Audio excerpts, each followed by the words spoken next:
സുഹൃത്തിനൊരു പെൺകുട്ടി ഉണ്ടായ സമയത്ത് ആ സുഹൃത്തിനോട് മറ്റു പലരും ഒരു തമാശ രൂപേണ പറയുന്ന ഞാൻ കേട്ടു, നിനക്കൊരു പെൺകുട്ടിയല്ലേ, ഇപ്പോൾ ഇനി അതൊരു ബാധ്യതയായില്ലേ, നിനക്ക് ഇനി പഴയതുപോലെ കളിച്ചു നടക്കാൻ പറ്റില്ല, ആത്മാർത്ഥമായിട്ട് തന്നെ ഒരുപാട് അധ്വാനിക്കേണ്ട ഒരു ഗതികേടാണ് എന്നൊക്കെ പറയുന്നത് കേട്ടു.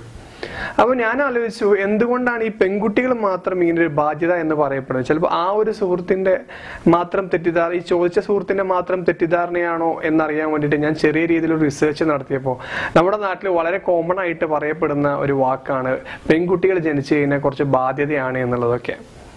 എന്തുകൊണ്ടാണ് ഇങ്ങനത്തെ ഒരു ചിന്ത എന്നതിനെ കുറിച്ച് ആലോചിച്ചപ്പോൾ എനിക്ക് മനസ്സിലായ കുറച്ച് കാര്യങ്ങൾ, അതാണ് ഞാനിവിടെ പങ്കുവെക്കാൻ പോകുന്നത്. എൻ്റെ പേര് Aflahanikkattil and welcome to the new video. ഇന്ന് സ്ത്രീകൾക്കെതിരെ ഒരുപാട് അക്രമം ഉണ്ടായിട്ടും പല രീതിയിലുള്ള അതല്ലെങ്കിൽ ഒറ്റപ്പെട്ട പ്രതിഷേധ സംഭവങ്ങൾ ഒഴിച്ചു കഴിഞ്ഞാൽ ഒരുപാട് മാറ്റങ്ങളൊന്നും നമ്മുടെ സമൂഹത്തിൽ ഉണ്ടായിട്ടില്ല എന്നതാണ് സത്യം. അപ്പോൾ ഞാൻ ആലോചിച്ചപ്പോൾ എനിക്ക് മനസ്സിലായി, ഈ ചെറുപ്പം തൊട്ടേ നമ്മൾ കുട്ടികളെ വളർത്തുന്ന രീതിയാണോ അതല്ലെങ്കിൽ നമ്മൾ സ്ത്രീകൾ വളർന്ന സാഹചര്യമാണോ എന്ന് എനിക്കറിയില്ല. നമ്മളൊക്കെ കേട്ടിട്ടുണ്ട്, നീ പെൺകുട്ടിയാണ്, അതല്ലെങ്കിൽ നിനക്ക് അടക്കവും ഒതുക്കവും അനിവാര്യമാണ് എന്നുള്ളതൊക്കെ ശരിയാണ്.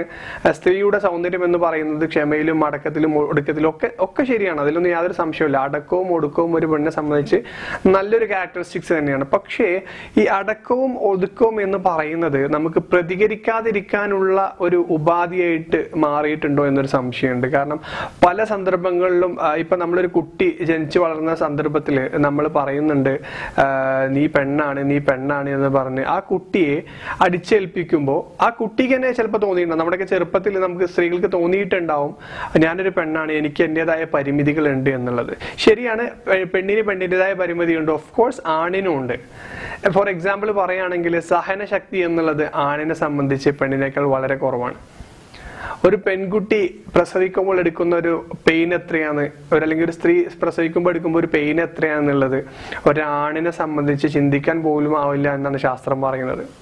ഇനി രണ്ടാമത് പറയുകയാണെങ്കിൽ പ്രസവിക്കുക എന്നുള്ള മാതൃത്വം എന്നുള്ളൊരു സവിശേഷത അത് അമ്മയ്ക്ക് അല്ലെങ്കിൽ സ്ത്രീക്ക് മാത്രം അവകാശപ്പെട്ടതാണ്. ഇനി ഡിപ്പെൻഡൻസിന്റെ കാര്യം എടുത്താൽ ആണുങ്ങളെക്കാൾ പെൺകുട്ടികളെക്കാൾ അല്ലെങ്കിൽ സ്ത്രീകളെക്കാൾ ആണുങ്ങളാണ് ഡിപ്പെൻഡൻസി കൂടുതൽ കാണിക്കുന്നത്. ഇപ്പോഴല്ല, ഇപ്പൊ നമുക്കറിയാം, ഒരു 40-50 ഒക്കെ കഴിഞ്ഞ് അല്ലെങ്കിൽ 40 വയസ്സൊക്കെ കഴിഞ്ഞ് ഭാര്യ മരിക്കുന്ന ഒരാളാണെങ്കിൽ അദ്ദേഹത്തെ കൊണ്ട് പെട്ടെന്ന് വിവാഹം കഴിപ്പിക്കുന്ന ഒരു പ്രവണത നമ്മുടെ നാട്ടിലുണ്ട്. കാരണം അത് ഒന്നും ഉണ്ടായിട്ടല്ല, ഒരാണിനെ സംബന്ധിച്ച് ഒരു സ്ത്രീയുടെ സപ്പോർട്ട് അനിവാര്യമാണെന്നാണ് നമ്മുടെ നാട്ടിൽ പൊതുവെ പറയപ്പെടുന്നത്, സത്യമാണ്. പക്ഷെ ഒരു പെണ്ണിന്റെ അല്ലെങ്കിൽ ഒരു സ്ത്രീയുടെ ഭർത്താവ് മരിച്ചു കഴിഞ്ഞാൽ ഒരിക്കലും അപ്പോൾ തന്നെ അവരെ കല്യാണം കഴിപ്പിച്ച് അയക്കാറില്ല. അതിപ്പോ 3 മാസം കഴിഞ്ഞാലും 4 മാസം കഴിഞ്ഞാൽ ചിലപ്പോൾ വർഷം കഴിഞ്ഞാലും ചിലപ്പോൾ അത് ഒരു ഏജ് കഴിഞ്ഞാൽ അതങ്ങനെ ആരും ചെയ്യാറില്ല എന്നതാണ് സത്യം. പറഞ്ഞു വരുന്നത്, സ്ത്രീക്ക് അവളുടേതായ സവിശേഷതയും ആണിന് അവൻ്റെതായ സവിശേഷതയും ഉണ്ട് എന്നുള്ളതാണ്. ഇതുകൊണ്ട് ആരും ആരേക്കാൾ വലിയവനോ ചെറിയവളോ ആവുന്നില്ല എന്നതും ഒരു സത്യമാണ്. ചെറുപ്പം തൊട്ടേ നമ്മുടെ പെൺകുട്ടികൾക്ക് അല്ലെങ്കിൽ സ്ത്രീകൾക്ക് ചെറിയൊരു അതിർവരമ്പ് വെക്കാറുണ്ട്. അത് മോശമാണെന്നുള്ളൊരു അഭിപ്രായമൊന്നും എനിക്കില്ല.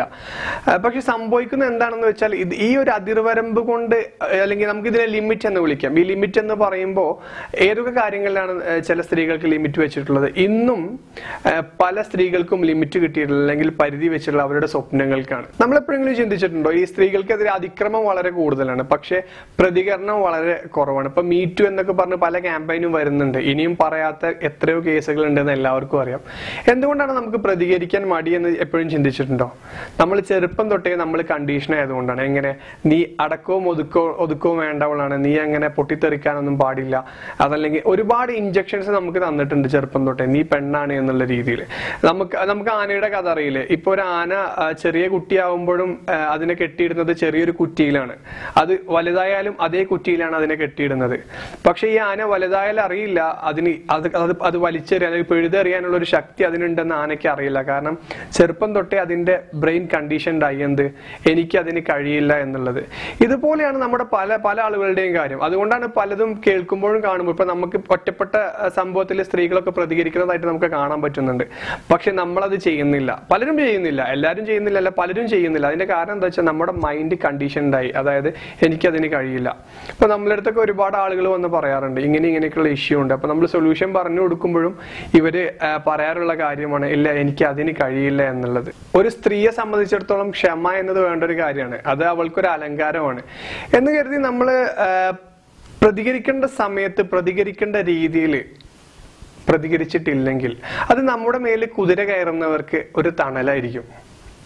ശ്രദ്ധിച്ചിട്ടില്ലേ, ഈ നമ്മുടെ മേലിൽ കുതിര കയറുന്നവർ എപ്പോഴും കയറിക്കൊണ്ടേയിരിക്കും. പക്ഷെ ഒരു പ്രാവശ്യം നമ്മൾ പ്രതികരിച്ചു കഴിഞ്ഞാൽ വീണ്ടും തിരിച്ചു വരാനുള്ള സാധ്യത വളരെ കുറവാണ്. ന്യായമായ രീതിയിലല്ലാതെ ആര് പെരുമാറിയാലും, അത് ഭർത്താവായാലും മറ്റൊരുത്തനായാലും മറ്റൊരുത്തിയായാലും, രാത്രിയായാലും പകലായാലും, വീടിനകത്താണെങ്കിലും പുറത്താണെങ്കിലും, പ്രതികരിക്കാനുള്ളൊരു മനോഭാവം നമ്മൾ ക്രിയേറ്റ് ചെയ്യാത്തിടത്തോളം കാലം നമ്മുടെ മുന്നോട്ടുള്ള പ്രയാണം എന്ന് പറയുന്നത് വളരെ പ്രയാസകരമാണ്. പ്രത്യേകിച്ച് ഇത്തരത്തിലുള്ള ഒരു സാഹചര്യത്തിൽ ഇന്നത്തെ കാലത്ത് ആരോടെന്നോ എന്തോ, ഇപ്പൊ പ്രായമില്ല, ജാതിയില്ല, മതമില്ല, പല കാര്യങ്ങൾക്കും ഇന്ന് അടിച്ചമർത്തപ്പെടുക എന്നുകൊണ്ട് ഞാൻ ഉദ്ദേശിക്കുന്നത് ടോട്ടലായിട്ട് എല്ലാവരെയും ഉയരാൻ സമ്മതിക്കാതെ അങ്ങനെയല്ല, ഒരിക്കലും അങ്ങനെയല്ല.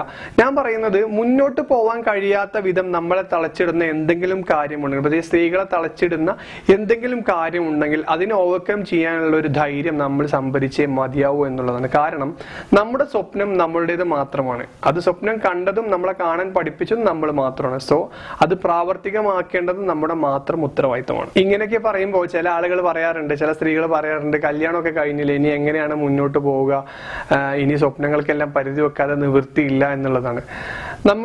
നമ്മുടെ സമൂഹത്തിന് അല്ലെങ്കിൽ നമ്മുടെ പ്രകൃതി നിയമമാണ്, ഒരു പെണ്ണിന് വയസ്സായി കഴിഞ്ഞാൽ, ഒരു പെണ്ണിന് പ്രായമായി കഴിഞ്ഞാൽ അവളുടെ അച്ഛനമ്മമാർക്ക് അവളെ കെട്ടിക്കണം എന്ന് തോന്നിക്കഴിഞ്ഞാൽ, അല്ലെങ്കിൽ സ്വയം അവൾക്ക് വിവാഹിതയാവണം എന്ന് തോന്നിക്കഴിഞ്ഞാൽ അത് മറ്റൊരുത്തന് അല്ലെങ്കിൽ മറ്റൊരാൾക്ക് ഏൽപ്പിച്ചു കൊടുക്കണം എന്നുള്ളത് നമ്മുടെ പ്രകൃതി നിയമമാണ്. ഈ നിയമം എന്ന് പറഞ്ഞത് മനുഷ്യനുള്ളിടത്തോളം കാലം ഉണ്ടാവുന്ന ഒരു കാര്യമാണ്. സോ ഇതിൽ നമുക്കൊരു പരിധി എന്തായാലും വെക്കാൻ പറ്റില്ല. പക്ഷെ നമ്മുടെ കാര്യങ്ങൾ എങ്ങനെ മുന്നോട്ട് കൊണ്ടുപോകണമെന്ന് നമുക്കറിയില്ല. If there is A will there is a way എന്നുള്ളതാണ്. നമുക്ക് തീർച്ചയായിട്ടും ഒരു സ്വപ്നമുണ്ട്, അതല്ലെങ്കിൽ അത് മുന്നോട്ട് കൊണ്ടുപോകണം, അത് നടത്തണം എന്നുള്ളൊരു ആഗ്രഹം ഉണ്ടെങ്കിൽ തീർച്ചയായിട്ടും അതിലൊരു വഴി തെളിയും എന്നുള്ളതാണ്. അതല്ലാതെ ഇനി എന്നെ കൊണ്ട് പറ്റില്ല, എനിക്കൊരു സ്വപ്നം ഉണ്ടായിരുന്നു, ഞാൻ ഇനിയും അങ്ങനെ തന്നെ ജീവിച്ചോളാം എന്ന് പറഞ്ഞിരിക്കാൻ നോർമൽ ആവാൻ ആർക്കും പറ്റും. ഓർഡിനറി തോട്ട്സ് എന്ന് പറയുന്നത് ആർക്കും സാധ്യമായിട്ടുള്ള ഒരു സംഭവമാണ്. അതിന്റെ മുകളിൽ കുറച്ചൊരു എക്സ്ട്രാ ഓർഡിനറി ആയിട്ട് മുന്നോട്ട് പോയി കഴിഞ്ഞാൽ നല്ല സൂപ്പർ ആയിട്ടുള്ള റിസൾട്ട് ഉണ്ടാവും. സ്ത്രീകളുടെ ഒരു മെയിൻ വീക്ക്നെസ് എന്താണെന്ന് വെച്ചാൽ, പോരായ്മ എന്ന് ഞാൻ പറയില്ല, പക്ഷെ വീക്ക്നെസ് എന്താണെന്ന് വെച്ചാൽ നമ്മൾ അത്ര പെട്ടെന്നൊന്നും ആരെയും വിശ്വസിക്കില്ല. പക്ഷെ ആരെങ്കിലും വിശ്വസിച്ച് കഴിഞ്ഞാൽ അന്ധമായിട്ട് അവരെ വിശ്വസിക്കുന്ന ഒരു പ്രവണതയാണ് സ്ത്രീകളിൽ കാണപ്പെടുന്നത്. നമ്മൾ ആരെങ്കിലും വിശ്വസിച്ച് കഴിഞ്ഞാൽ അന്ധമായിട്ട്, വിശ്വസിക്കുന്നതിലും സ്നേഹിക്കുന്നതിലും തെറ്റൊന്നുമില്ല, പക്ഷെ അന്ധമായിട്ട് നമ്മൾ അത് ചെയ്ത് കഴിയുമ്പോൾ, അന്ധത എന്ന് പറയുമ്പോൾ കണ്ണ് മൂടുന്ന ഒരു അവസ്ഥയാണ്. അപ്പൊ പല സത്യങ്ങളും നമ്മൾ കാണാതെ വരുന്നൊരു പ്രവണതയാണ് ഇന്ന് കണ്ടുകൊണ്ടിരിക്കുന്നത്. അതുകൊണ്ടാണ് പലപ്പോഴും നമ്മൾ പല പ്രതിസന്ധികളും ചെന്ന് പെടുന്നത്. സോ കണ്ണ് തുറന്ന് ആത്മാർത്ഥമായിട്ട് സ്നേഹിക്കുക, കണ്ണ് തുറന്ന് ആത്മാർത്ഥമായിട്ട് പരിഗണിക്കുക, കണ്ണ് തുറന്ന് ആത്മാർത്ഥമായിട്ട് കേൾക്കുക. പണ്ടൊരു പ്രോഗ്രാം നടക്കുന്ന സമയത്ത് ജെസ്സി എന്ന് പറഞ്ഞ പെൺകുട്ടി എന്നോട് പറഞ്ഞ ആ വാക്കുകൾ മാത്രമേ എനിക്ക് നിങ്ങളോടും പറയാനുള്ളൂ. പെൺകുട്ടികൾ ഒരു ബാധ്യതയല്ല, മറിച്ചൊരു ഭാഗ്യമാണ്. Thank you for watching and it's now